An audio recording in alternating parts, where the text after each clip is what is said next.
Donc nous voilà aujourd'hui. Alors là, c'est l'emplacement. J'ai oublié de la filmer hier. L'emplacement donc du démarreur.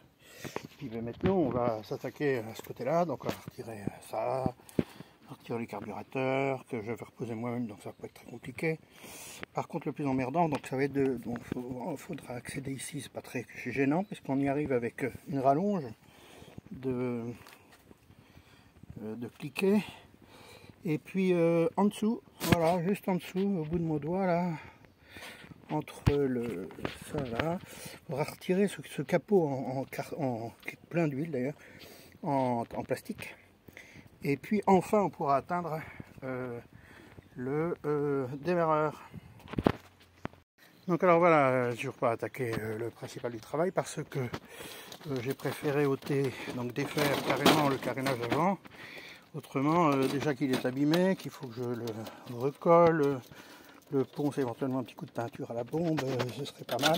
Donc là, ça me permettra d'accéder aux petites fixations sans en faire davantage. Puis en même temps, ça me permettra de vérifier les ampoules de la lampe. Tout fonctionne, hein, tout est fonctionnel. Mais vérifier les différentes ampoules, notamment, tiens, par exemple, derrière ce machin-là, là, le compteur, tout ça, enfin bon, bref. Cette moto est en cours de restauration, c'est un tout début. Moi, ce que je veux savoir, c'est, je veux entendre le moteur commencer à démarrer, c'est ça. Alors, c'est ma première étape. Ensuite, la carrosserie, on verra. Donc voilà, on commence à avancer. On va pouvoir s'attaquer aux petites choses là qui pendouillent. Et puis surtout à ce cache à l'intérieur. Donc, on va commencer par les carburateurs, etc. Ça, c'est juste se poser au boulot. Donc, pour ma gouverne, tout près du remplissage d'huile, là, justement, il y a une espèce de plaque, c'est pas une espèce, une plaque, un isolant en aluminium, non en ferraille même carrément.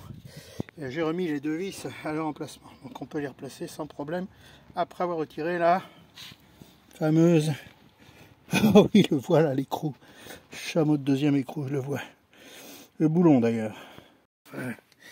Alors où nous parlons, je vois bien on voit bien ici le démarreur en panne, ce qui ne fonctionne pas sur cette moto, donc je vais te montrer par au-dessus, avec son câble là. Mais par contre, je n'arrive pas à l'extraire à cause de ce putain de conduit d'échappement. Et j'ai eu beau défaire ce qui tenait le point d'échappement, je ne sais pas comment le retirer. Là, ça ne touche pas davantage que ça.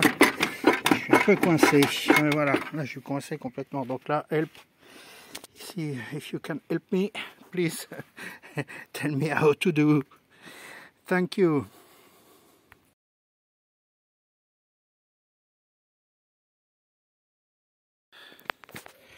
Elle change d'angle, c'est une étape, écoutez-moi ça.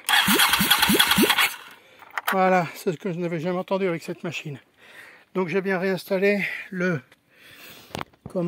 démarreur starter motor starter à sa place, reconnecter donc tous les fils qu'il fallait, etc.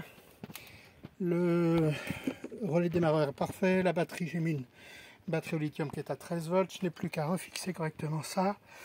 On va pouvoir réinstaller cette horreur qui m'a cassé les pieds à retirer, mais il va bien falloir qu'on le remette.